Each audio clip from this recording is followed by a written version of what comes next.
This is Empowering Homeschool Conversations. We want families to come here and gain insightful strategies that empower them to successfully teach diverse learners at home. Hosted by founder and CEO of SPED Homeschool, Peggy Ployer. Our goal is that these powerful weekly conversations will boost your confidence to cultivate the best at-home learning environment for your student. For more homeschool resources, go to spedhomeschool.com. You're listening to Empowering Homeschool Conversations with Peggy Ployer. Hi, everyone, and welcome to Empowering Homeschool Conversations. Today, we are going to learn how to prepare the intellectually disabled child for life after high school. And my special guest is Stephanie Buckwalter. Welcome, Stephanie, to the show again. We're glad to have you back. Hi, Peggy. Thank you for having me. Yes, absolutely. Stephanie is a wealth of information. You are going to enjoy this hour tremendously, I promise you. If you know anybody that has a child with an intellectual disability, you are definitely going to want to listen to this, share it with them. And we're going to be talking about those transitional years, those high school years. And I know you're kind of in the midst of that right now, aren't you, Stephanie? I am. My daughter will be a senior next year. Yeah. Can you tell us a little bit about your homeschooling path and just kind of how that has all, changed? Because I know you have some older children too, and just how that has affected your homeschooling approach even, and just life in general. Yeah. I have 5 children. I have 4 boys, and they were born in 5.5 years. Wow. And then there's like a 4.5-year break, and then my daughter came along. And so, yes, we were busy and a busy household. So homeschooling them was quite fun. And I didn't homeschool all of them all the way through. I homeschooled one all the way through. And then the other ones dropped out at different times and went to either private school or public school. So we've done a little bit of everything. Yeah. And my daughter has done both public school and homeschool. I started out homeschooling her, then she was in public school for a while because unfortunately I followed everyone's advice. Oh, it'll be great. It's like, not necessarily. Right. And then it was, there are positives and negatives, of course. And then I pulled her back out and I'm homeschooling her for high school again. So that's exciting. And one of my boys was a struggling learner.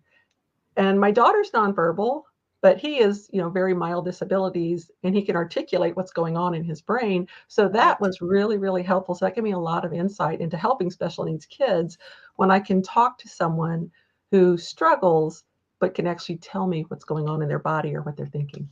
Right. That's a big gap. So you're kind of covering our entire audience, because we do have those parents who have those children that just have those struggles that can communicate, and then all the way on the spectrum to children who are nonverbal. And so, like I said, Stephanie's going to bring a wealth of information into this conversation. And so we're going to, as we dive in, I also want you to know, it looks like, again, I'm not exactly sure what's been wrong with Facebook lately, but we're not broadcasting to Facebook again. So I will definitely add this video up to Facebook once it's done. But we are broadcasting on YouTube. And so if you're watching on YouTube and you want to join this conversation, make sure you put your comments, your questions in the feed, and we would be happy to include those. Also know that we take questions ahead of time, and we had a couple of viewers already submit questions, and we will include those in our conversation. So if you're on our email list, you'll get the emails the day prior to the broadcast, and you can get the link for that, get a reminder that the broadcast is starting, and then be able to get your questions included, even if you weren't able to join us live. So we want to make it most accessible to you. So that's why we do that.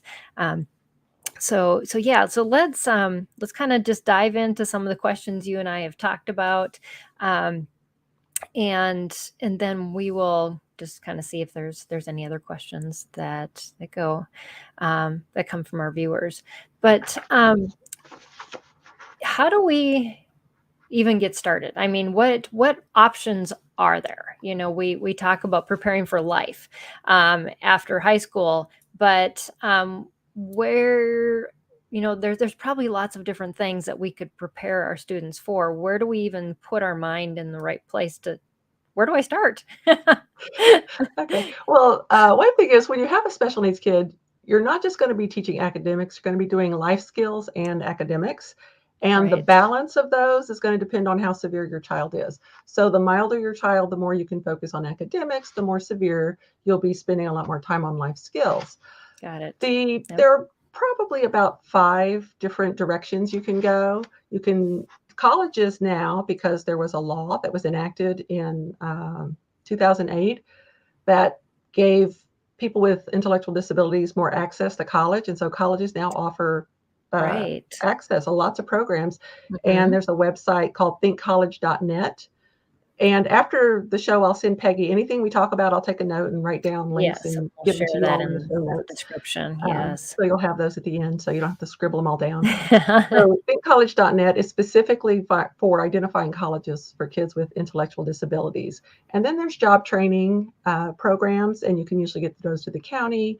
There Right. are day programs, and those are offered different places. And we can talk about, we can talk about each of these in more detail. Yes. But Mhm. you may just have your child stay at home with you. And Yep. then there's also the full-time living facility. So there are lots of options for your child, and Right. none of them is better or worse than the other. It's just what works for your child and your family, and for you for you personally, because you have to, you have to have a life to live after your child's out of high school too. And Exactly, sometimes that's that's good hard to balance. consideration. Yes, yeah. So oftentimes, yeah, we do think, what does my child want? What is what what I want for my child? And yet you are a person, I think you and I, Stephanie, have seen this probably a lot from just in our community. We get lost when we have kids with special needs. We forget sometimes who we are and that we need to care for ourselves. And a lot of times we suffer from that because we don't think about ourselves. So I'm really happy that you did point that out, because this is a long-term decision that's being made, and it's not an end all be all decision that once you make this decision, that's that's it. But it's good to plan. So let's um let's kind of dive into those different categories. Is so Say we have a child. First of all, I guess I'm going to backtrack on this one. When should we start this preparing? When should we even start thinking about making these transitional changes in our homeschooling to be prepared for this launch? Well, there are 2 parts. There's preparing the child, and then there's choosing a path. Okay. And as soon as you hear this interview, you should start preparing your child for life after high school. It's That's good never too advice. early or too late to get started doing this. So the preparation is throughout. And that's one of Got the it. things that's kind of missed in the special needs world, because you're so focused, like you're talking about, Yeah. you're losing yourself, you're focused on your child, but you forget that there's at some point, this homeschooling journey will be over with them, and there's something Right. else. And so really you need to start with the end in mind and figure out their most likely path. Now, never underestimate your child. I always say assume intelligence, assume capability for Absolutely. everything, even nonverbal kids, intellectual disability, everything. And so what they look like in elementary school may not be anything what they look like by the time they graduate. But you can Right. start planning, saying, okay, if they don't speak now, but I want them to speak after, to be able to communicate by high school, then I need to work on speech, picture system, AAC device, things like that. So you start making the decisions early on, and then you Mm. have time to work on them. So Right. that's Yeah. really it. And then so that's the preparation, but the choosing a path, you want to kind of have things in mind, but you want to choose it kind of towards the end, so you have a better idea of what they're going to do, what they're going to be like. Yeah, as you were talking about that, it just made me think of prerequisites. We want to get all those prerequisites in order, and really wherever we reach with those list of things is really where our child can launch to one of those paths. And sometimes, yeah, we may have to scramble at the end because they may Well, say, "I want to go here. I want to do this." well, We and the got to, other, oh, yeah. sorry. No, that's go ahead. Okay. Well, the other thing to remember that I just thought of when you were talking was when a neurotypical child graduates high school, they spend 4 to 5 years, 6 if you're me, either in college or training for a job. I have a son who's training to be an electrician. That's a 5-year apprenticeship program, Yes. and there are other apprenticeship programs that are 2 or 3 years. And so don't think that you have to. don't stress out about graduating high school, because then there's that 4 or 5 years after high school where you're no longer under state requirements. You can teach whatever you want and help your child focus in on their specialty and their Oh, yeah. abilities and their interests. So don't get scared about graduating high school. Just get through it. And then you have think of homeschool college, whatever you Yes. want Yeah. that to look like. Yep. You can spend those years training your child. You don't have to do it by end of 12th grade. That's a great way to think about it, is taking those prerequisites of the state out by actually finishing and graduating and then spending that time. It's almost like an extended gap year or years, so that your student could be prepared for that next path. Can we backtrack a little bit and talk about that? That question is, what do I do when I am required to teach certain subjects, and mix that all in to preparing and those prerequisite skills that we want to build?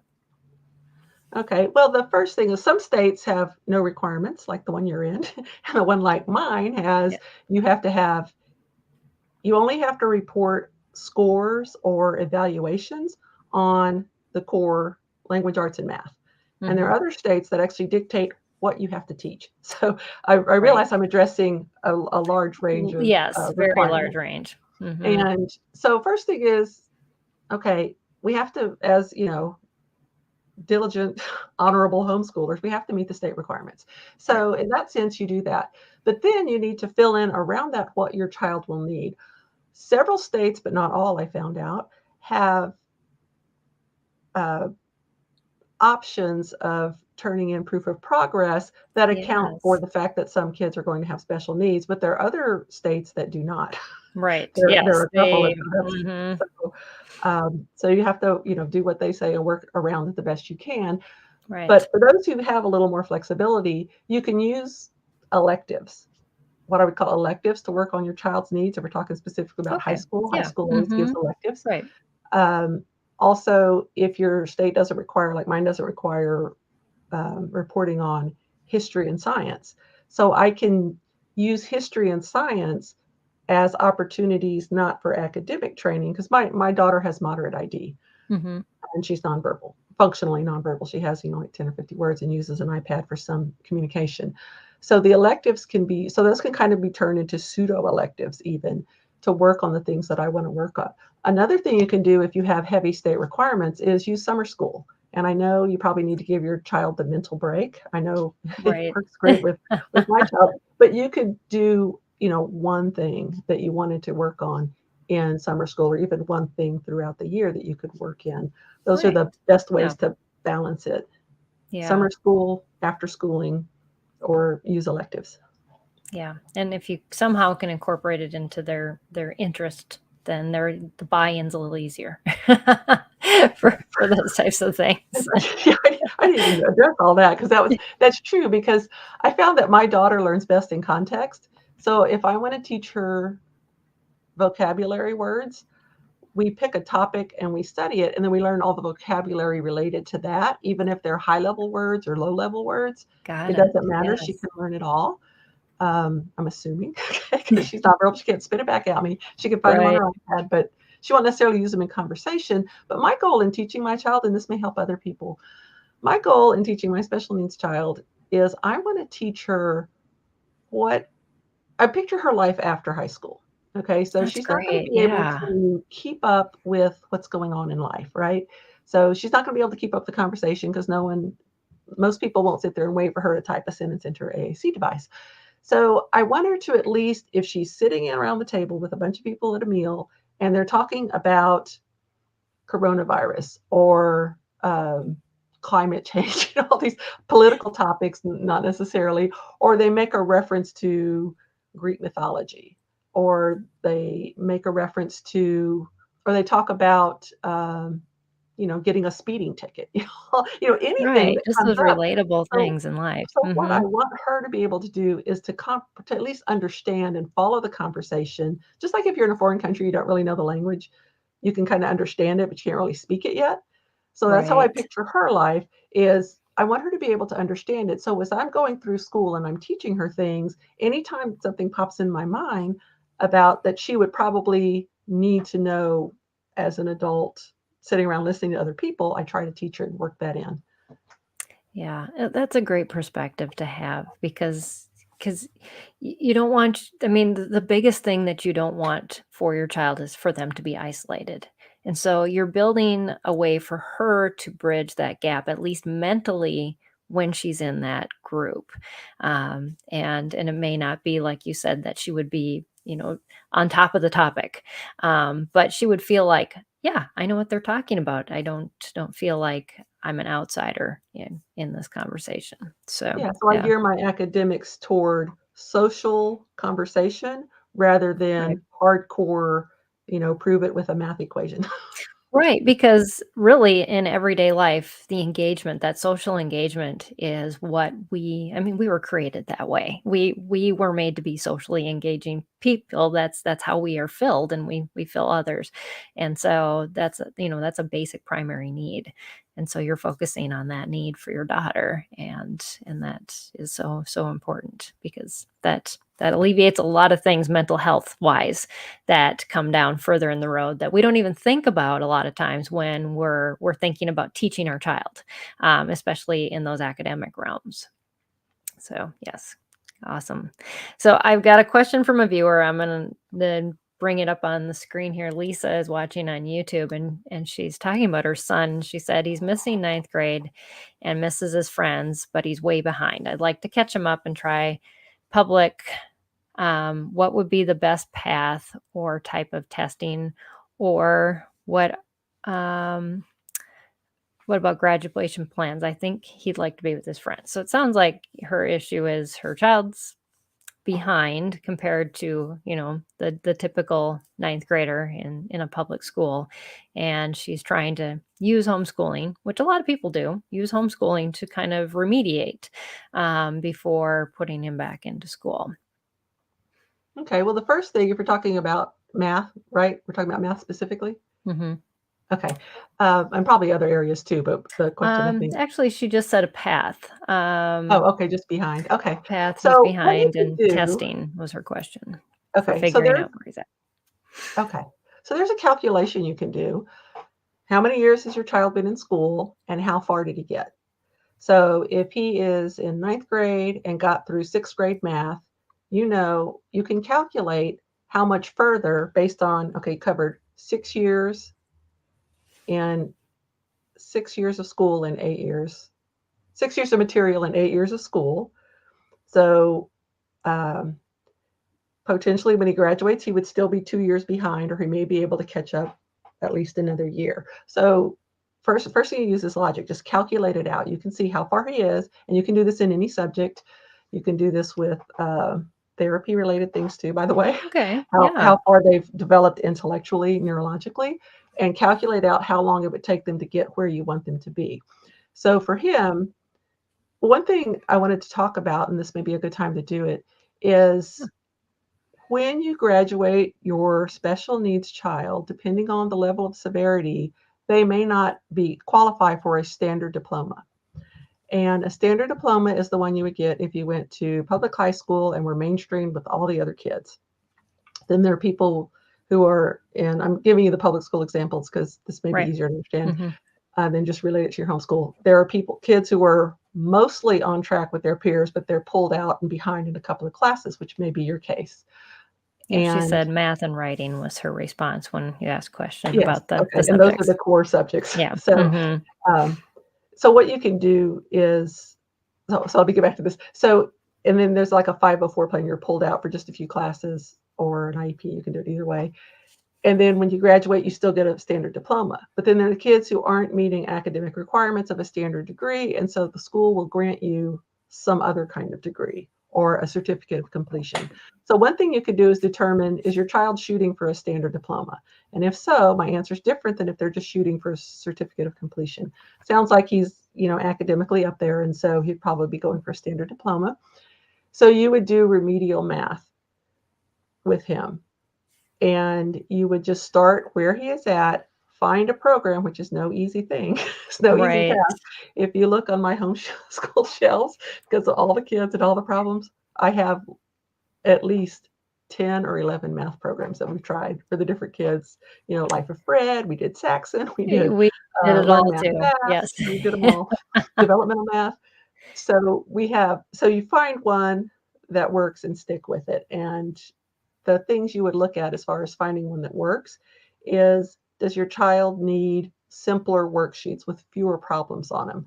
Does he need graph paper, like 1-inch graph paper, so he can line up Right. the numbers? I mean, is that a problem? There are all kinds of little things that is the problem math calculation? Can you use a calculator where he can still work on the concepts and progress through the high school math concept-wise, but maybe not doing math in his head, because those are two separate skills. And I know this because if you take the California Achievement Test, you get two separate scores for those. You get one for Oh, calculation and you get one for concepts. so that would be probably a good test to figure out just where that deficit might be too. The California Achievement Test is kind of just a peer-to-peer test. Okay. Something like the Iowa test or one of the other, there's another one, a Stanford test, I think is the other one. I think the Iowa test you could administer at home, but the Stanford Right. test, you have to go Mhm. somewhere. So if you have the Iowa test and the Stanford test, they will show you more of a range of where your child is, where the California Achievement Test is kind of like a pass-fail test Oh, in the okay. sense. Yeah. Mm. So you'd want to do one of the tests that they're harder tests, but they'll give you better data for figuring out where your child is at. Okay. Yeah. Yeah, And she then, said he's at about a 3rd to 5th grade level in both. So oh, okay. yeah, you're gonna definitely catching up. I don't know if that's even a possibility. So looking at what you're talking about, Stephanie, and some longer term goals too. And yeah, and I know too, if you have more of a, like, for the college entrance exams for, like, community colleges, if your child doesn't pass that, the colleges have programs too, that if your child does need remediated services, they can take classes at the college that will help catch them up to whatever level they need to be at to get whatever degree. They're just not gonna get a college credit for it, but those classes are taught on site too. So I think And they have sometimes we math. panic about, yeah, my child's not going to get into college just because of this one area. And so, yeah. And they have math labs there where one of my sons, he didn't do very well in public school math. No. With the foundation in homeschool math. Okay, I'll take partial blame. Okay, yeah. But he struggled with math, and now he's actually this May getting ready to graduate with a dual degree in finance and accounting. But when he Wow. went into community college, this is the one who was a struggling learner. He he just went to the math lab every day. So that's another way, is get a math tutor to help you. If your child is that far behind, then you'll probably want to just keep working on concepts. Don't worry about learning the times table, addition tables. There are ways you can work on those alongside. I don't ever say give up on remediation, but Right. do accommodation, which is hand your child a calculator and teach him the concepts, because you may find that he's perfectly capable of understanding the concepts and doing the math on a calculator. But we get stuck in what I call perpetual kindergarten, and Yes. where you're just always, always, always working on ABCs and 1, 2, 3s. And I've had to work really hard to not do that to my daughter, to Mm, get her out of perpetual kindergarten. yeah. Yeah. That's a great way to look for it. Um, she had asked for resources for teaching concepts. I I think for each of those, it would probably be, I don't know, a tutor. Would that be the best route to go, or somebody that, um, I'm assuming she's talking about like teaching math concepts or writing concepts for her son. Yeah, there are lists Oh of yeah, what you should yeah. learn when. Mhm. Mhm. And you'll get in, and it says, by this grade, they should know these things and these and these. Let me write that down as basically, you can look at a scope and sequence of math curriculum, your favorite one or other ones, you can go to Kathy Duffy's website. Top 100 Yeah, Kathy she said Duffy's they're top. using Matthew C. So I would say, yeah, just go to the Yeah, Matthew C, look at their scope and see. And I think from what I remember about the Matthew C website is that they have all of those that you can even print them out and view them. Last time I yeah. looked at their site, those And were all so see available. what he knows, so you'll know what level he's at. And he may have scatter skill, so he may know some things. Right. Um, we used Matthew C back when it was just 3 big books. It was before Alpha, Beta, it was before all Right. those came out, so this was, like, way back when. I have all the old Matthew C stuff, and so I'm not familiar with all of these, but basically what you do is you look at a math scope and sequence, you see how far along the path your child is, and just start there and start building there, and you can use the principles of therapy, which is frequency, intensity, and duration. So you Yes. play around with those does your child need more frequent, smaller, shorter lessons, short duration, higher frequency to learn math? And that's usually what you start with. You start with short duration, high frequency, and high intensity, where you're learning like concepts.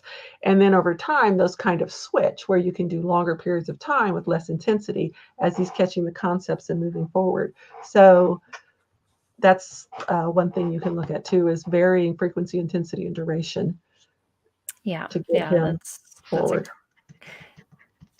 Those are I love that because I'd never heard that until Jan Bedell started talking about that when I've interviewed her once, and I was like, well, that makes so much sense. I never heard that from anybody before, and but it does, and every student is different on what they need, and yet when we go to that classic model, everything is equal, and sometimes it just depends on the curriculum developer too on what they choose to spend more time on, and it's not always a good fit for our student.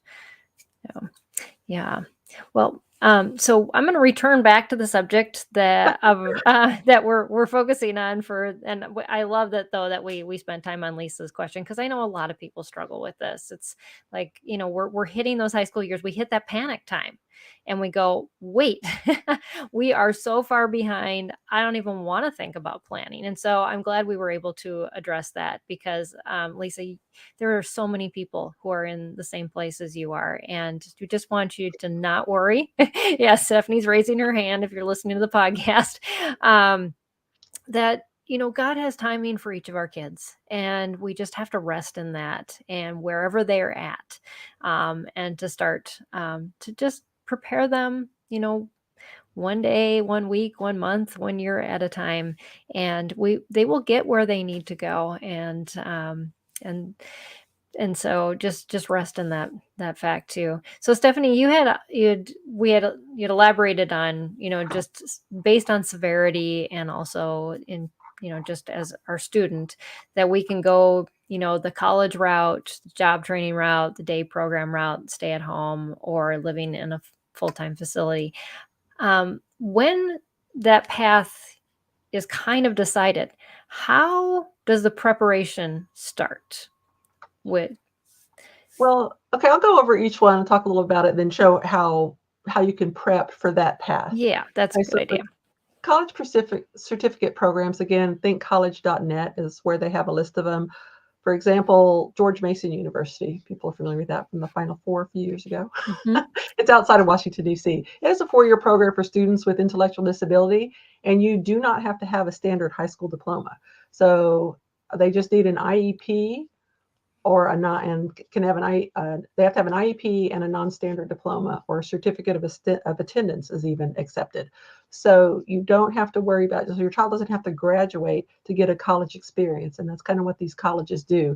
Is they give Right. your child the college experience, they let them edit classes, they give them the social part of college, and they put them in a protected environment like a dorm living situation that will that can help them thrive in that environment. And they have full 4-year programs if you want to.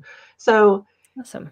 and we already talked about not having a standard diploma. So some of the ways Mhm. you would prep for this path is, oh, by the way, one more thing, colleges don't offer IEPs. So you're Right. not going to go to It's college and then all of a sudden get all these accommodations and stuff for your child like you do in the public school system, mhm. or through even your own homeschool student education plan, which is kind of homeschool IEP. Right. What they do is you can ask for accommodations, but they're very specifically defined by the school, and you have to fit their definitions to get those accommodations. Right. So this is an Yes. option. So if your child can fit within the accommodations the college offers, then you can do that. And you can also, community colleges have those. And like you were talking about, one of my sons applied to, he didn't take the, what do you call it? The test at the end of high Oh, school. the SAT or ACT. Yeah, he didn't have Yeah. any Yeah. SAT Mhm. scores or any of that. So what the community college will do is they'll let you take an entrance test. Right. And Mhm. on math, when they showed the list of remedial classes he could take it was all the way. There were 9 levels. You would have had to pay college tuition for those 9 Wow. classes, but it started at addition and subtraction. And so we bought the book, and it covers all 9 levels. Okay. So we could start wherever he was and work up, and we could do it paid, but if not, we still have the book. We have Right. the math Yeah. book that tells us everything we need to know, So which that's is kind really of a nice. good, maybe even a good planning state is to find, whatever test and kind of teach for that test based on Yeah. whatever that school would have as their remedial classes. So, Oh, yeah. yeah, and that would work too, and that was Mhm. kind of our plan, Right. kinda derailed after he got old enough to realize he didn't have to do school anymore, but so get them while they're young, people, get them while they're young. Get them while So they're, the way yes, exactly. well, seriously, now my daughter, she's like, she doesn't, she has no concept that she's gonna graduate in a year, but Right. she's just that independence, even in your special needs child, they will start feeling that independence and insisting on it. So I'm actually pretty serious when I say start early with your child in a lot of these things, because you may not have the same freedom as they get older. So the Right. so the prep for Mhm. that path, academics, they'll need some academic background to be able to function in the school environment. They'll need executive functioning skills, like how to organize for a class, how to get school materials together to take to a class, how to pack their backpack for a class, that kind of thing. So executive function skills.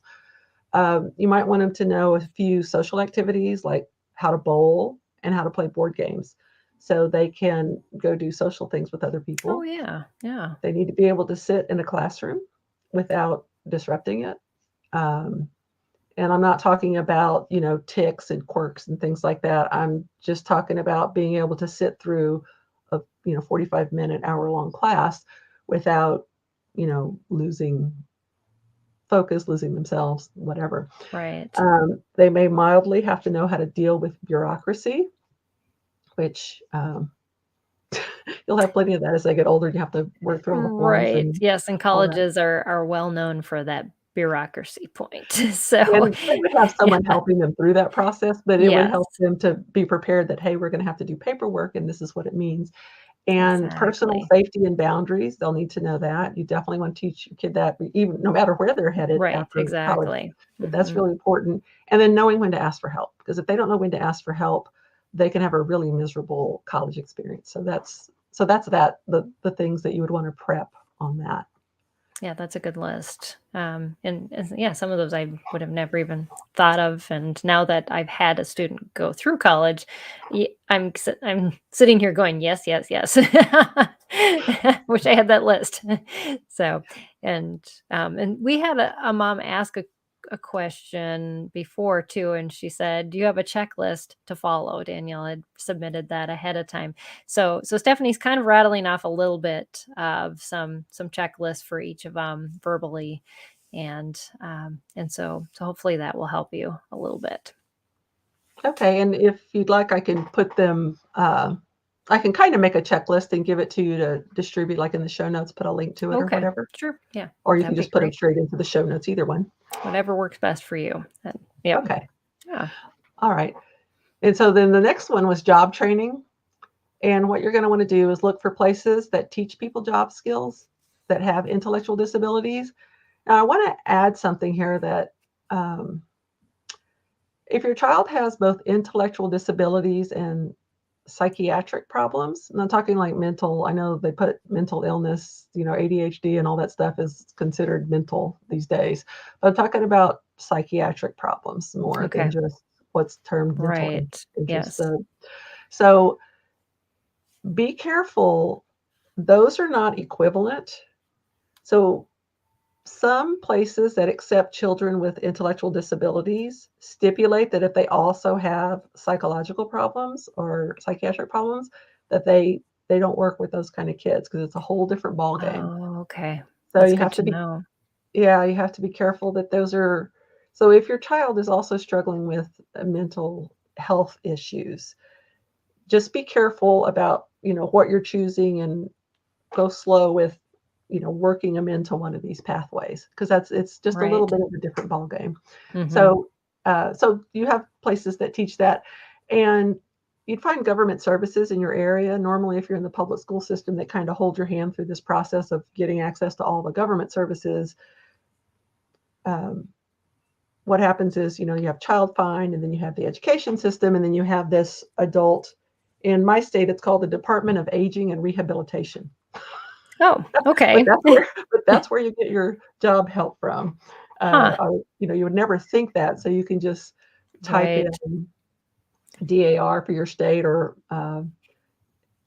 Yeah. IEP after We placement started staff. with our state and then worked down to our county and then the local office when I was doing that with my son. Yeah.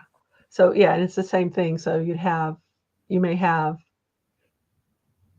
yeah, starting at your state. So all of these programs, by the way, are typically, the programs are administered by the state. They're not, they may be funded by the federal government, but they're at a state level. So you have to look up for Right. services within your state. And then from state, you can also go to county and to city level, or their community organizations that may be helping. I think this comes up in another question. So the job training, so you can get official training through a government agency. You can go with entrepreneurship.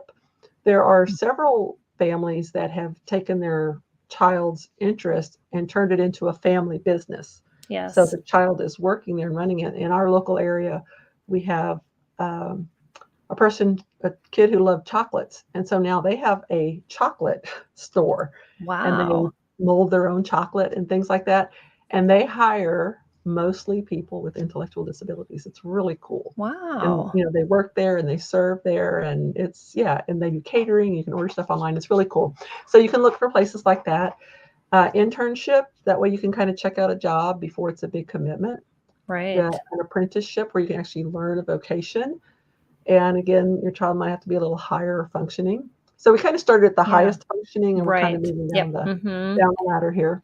Yeah, absolutely. Volunteer work is a good place to learn skills. My son, who was, high functioning, he was interested in farming, Oh, and we went, and there was a volunteer farm in our area. So we would go there 2 days a week, and we'd work on the farm, and then all the vegetables at the end of the season went to the local food bank. So that was kind of cool. So they had like a right. 10-acre farm, and we helped work the farm. We were like, there are lots of volunteers, but that was kind of fun. So you can do volunteer work. And so he learned about farming that way. And then he got a farm internship from the volunteer work. And then he got a farm job after that. So he actually worked through the steps by starting with a volunteer, the internship, and then a business. And then there's Right. special businesses, which we talked about. So those are some. So Yeah. the way you prep for those, find your government services, find employers willing to work with people with intellectual disabilities. Now, there's some that already do, like Goodwill, Salvation Army. They're Right. usually So those bigger associated with ones. the Yeah. county programs, but they're also local businesses. Like if you can find someone, maybe a friend or someone through church, they have a business, and there's like a single skill job, and you can teach your child that skill, Right. then perhaps they would be hireable.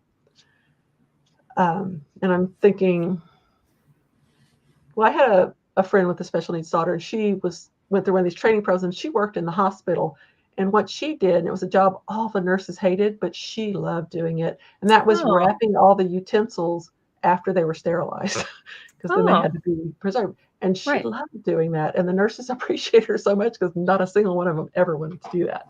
So there are little things like that. It takes a little work to find them, but that's how you can prep for that. You can start looking for things like that. There are also something called transition fairs that are offered through the Oh, public okay. school.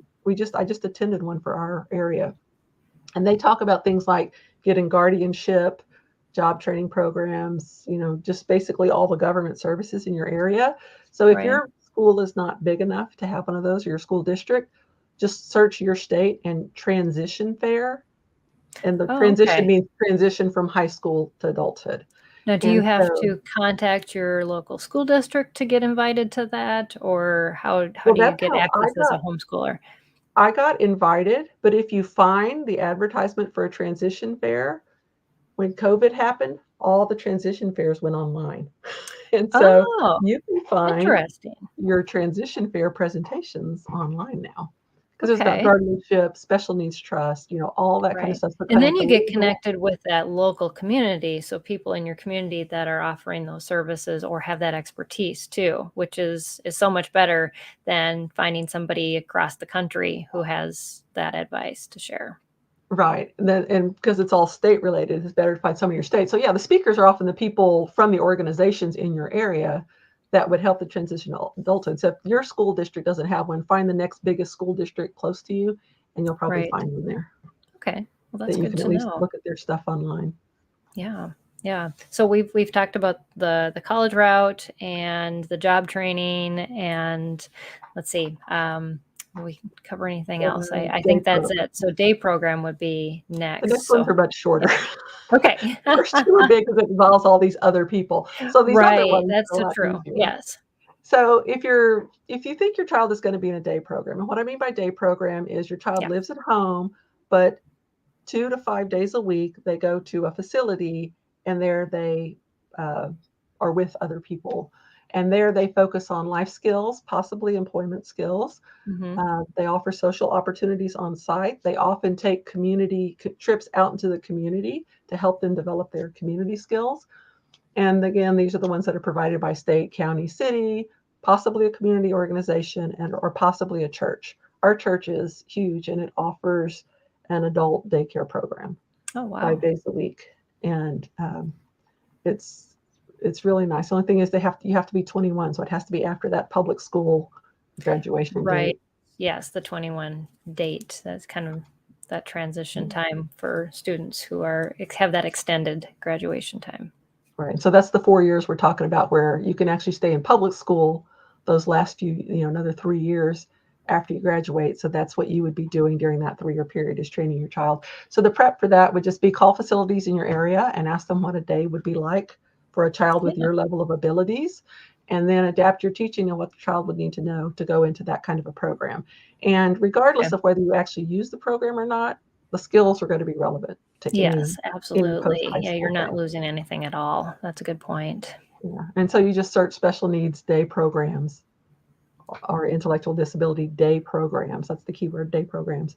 And you'll find some, and you can, search by city, state, county, Okay. Yeah, or and you'll Google find some. Maps. It's always nice for looking for something local if you're searching on there. That's what I've found at least. Otherwise, I find something across the country that I really don't want. So, yeah. So, So, yeah. Well, yeah. anything else in that category as far as like day programs that parents should be aware of or would Um, require preparing? that's all I know of, because I have my son went to a music therapy program when he was in high school, as that was, one of his school days. And they would host people from these day programs at the music therapy facility. And so Oh, they were people who were, because the music therapy was for people who had disabilities of all kinds, or were just socially anxious, and all that stuff. And so for what I know, and then we went to their facility one time. So what I know about that is from visiting one there and what that particular one did.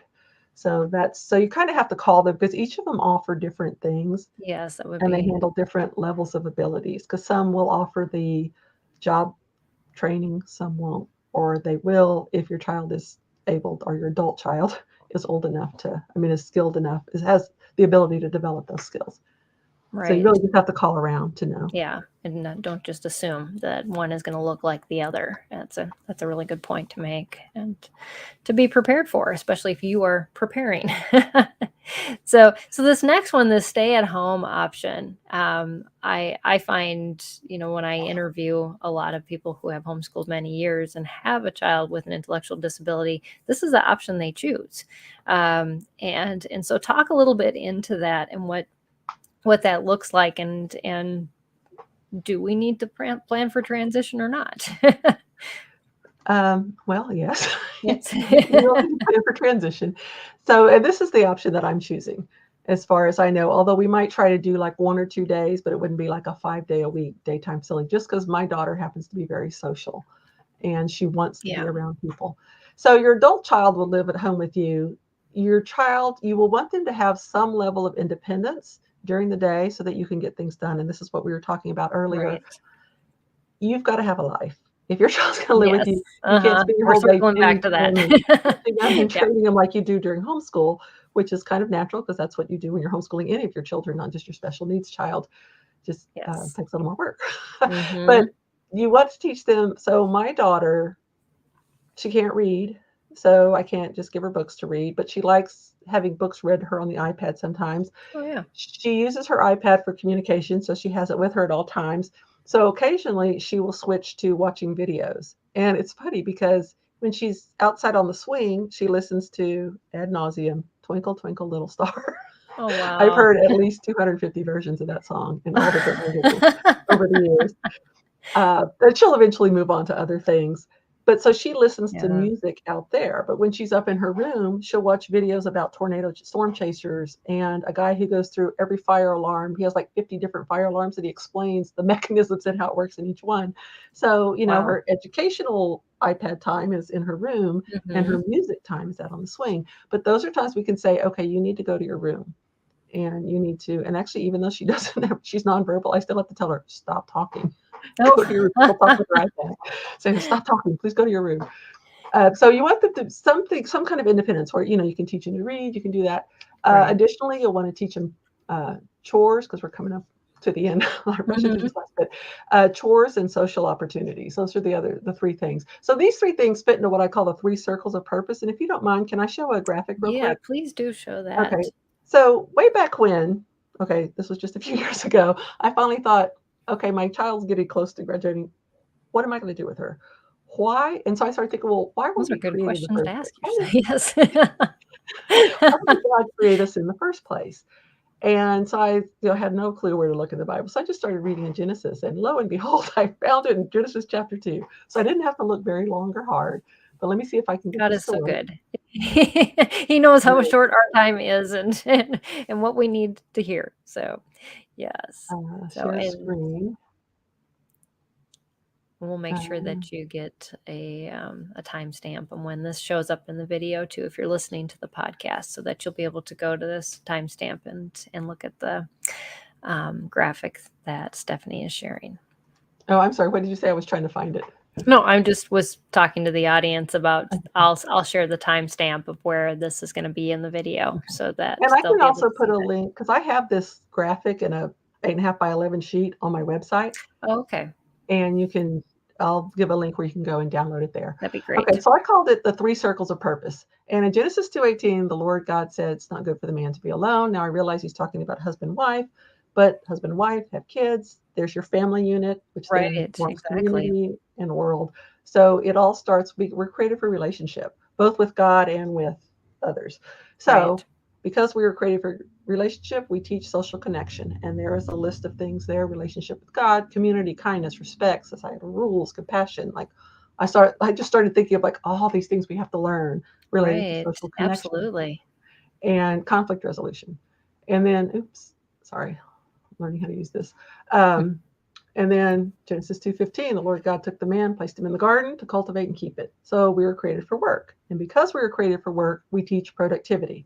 And if you'll notice, Mhm. academics and life skills, I have, for those who can't see, I have like 10 bullet items here. And Yes, and there are only two. academics and life skills are only 2 of these bullets in one of these circles. Okay. So Yes. you've got a lot to work with your child on. And again, you can focus on these things after high school, but as they get older, they're not as willing to let you teach them trusting. Exactly. Yes, they So, think they know everything. and that doesn't go away even when they're No. 25, as Says I find out. two parents of adult children. That's right. Uh, And then in Genesis 2:16 and 17, it's when God tells them, don't eat from this tree, right? And right. so we were created for self-governance, which I call the responsible use of free will.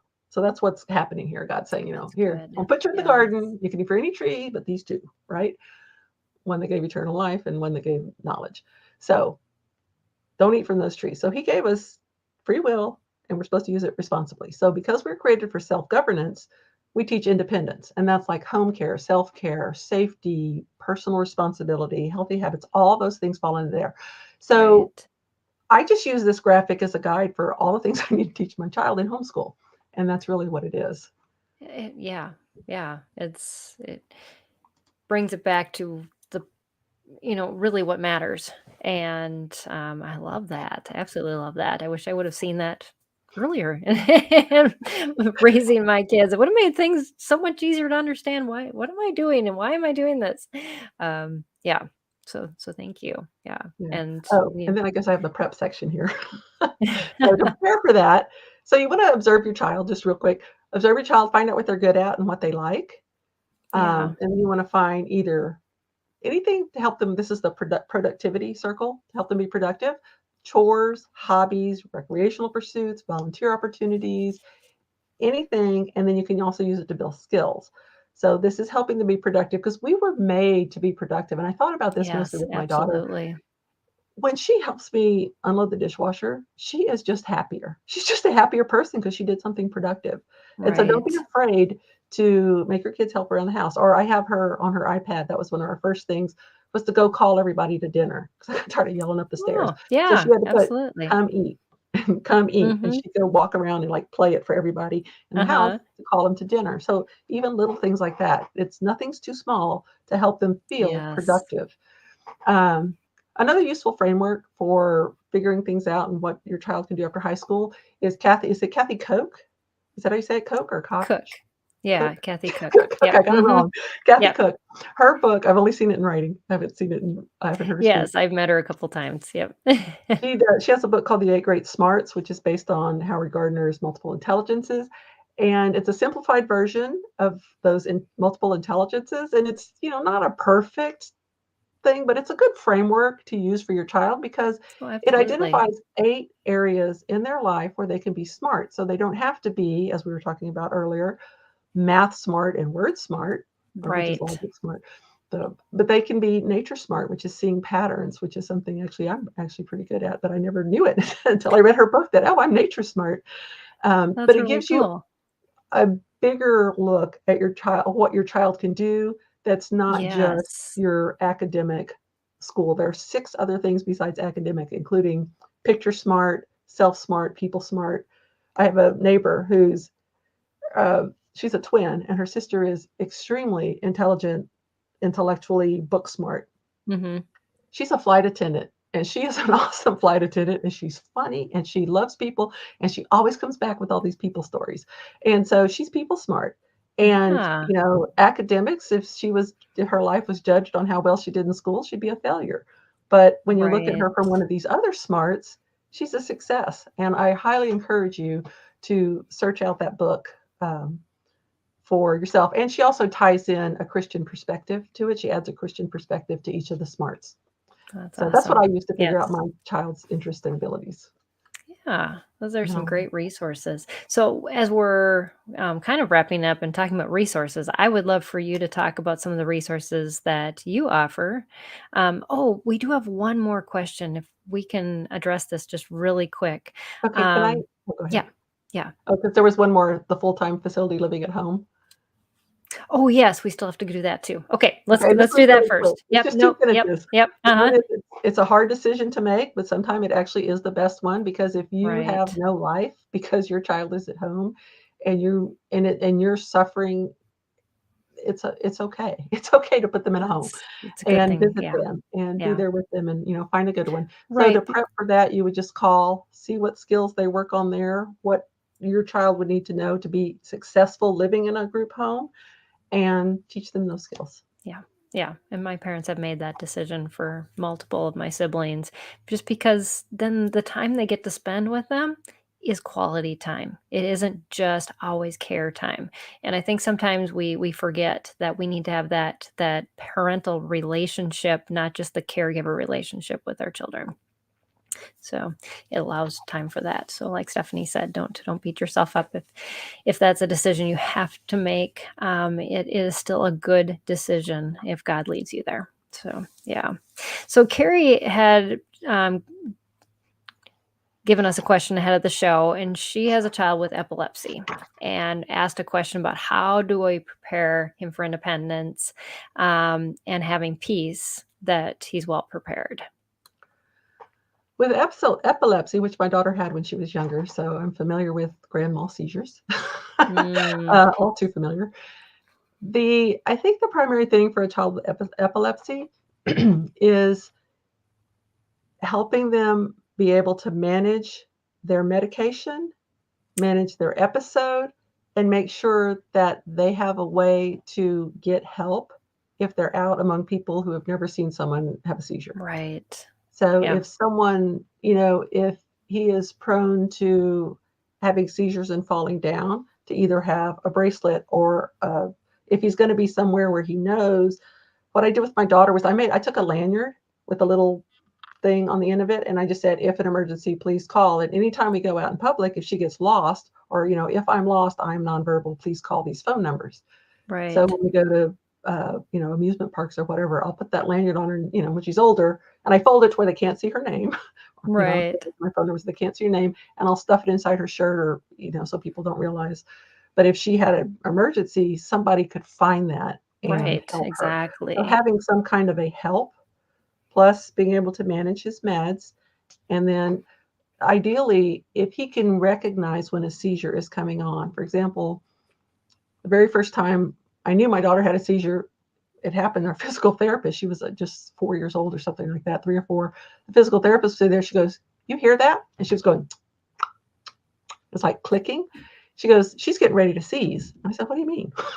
She's like, "No, she's getting ready to have a seizure." And sure enough, she had a grand mal seizure right there. And so there are usually signs. Some people see colors or auras. My daughter also started having absent seizures leading up to it. So if, people are telling him, "Hey, what are you thinking about?" "Hey, snap out of it," whatever. He's like, "Oh, okay, this is coming on." And I learned with her, if I lowered her cognitive load, I could really help manage and control the seizure. So okay. Yeah. So it's really management is a huge key to that too. Management and being able to communicate that you need help when you need it. Right. Yeah. Yeah. Those are all great. Lisa has been viewing, and she said you've been a wealth of information. Thank you. You're welcome. And so Stephanie has more information. So I'm going to have you talk about your website and the curriculum that you started writing too, which is super exciting. So which do you want to start with? I'll start with my current website. Okay. So, the first one. So artofspecialneedsparenting.com, which is the one up on the screen. That one is where I started, and I just attracted homeschoolers. So I started really focusing in on the homeschooling thing. But that website is really about those 3 circles of purpose. And over time, I will build into it more of that. But there's also homeschooling information on it. Now, I just recently, grand opening is right now, 20 to 40% off. I created curriculum specifically for children with intellectual disabilities because I got tired of being on the curriculum carousel, going over and over and over, doing all these things. And so I have a website specific to curriculum. Let me write it in here. I know I don't have a lot of time. There we go. It's called ELARPlearning.com. Oh, did it go there? Okay. And ELARP stands for Explore, Label, Apply, Reason, Produce. And it's a curriculum designed for kids who are 2 or more years behind grade level, especially in the core subjects, to help them get out of perpetual kindergarten and keep learning even while you're trying to remediate math and English and all those other things.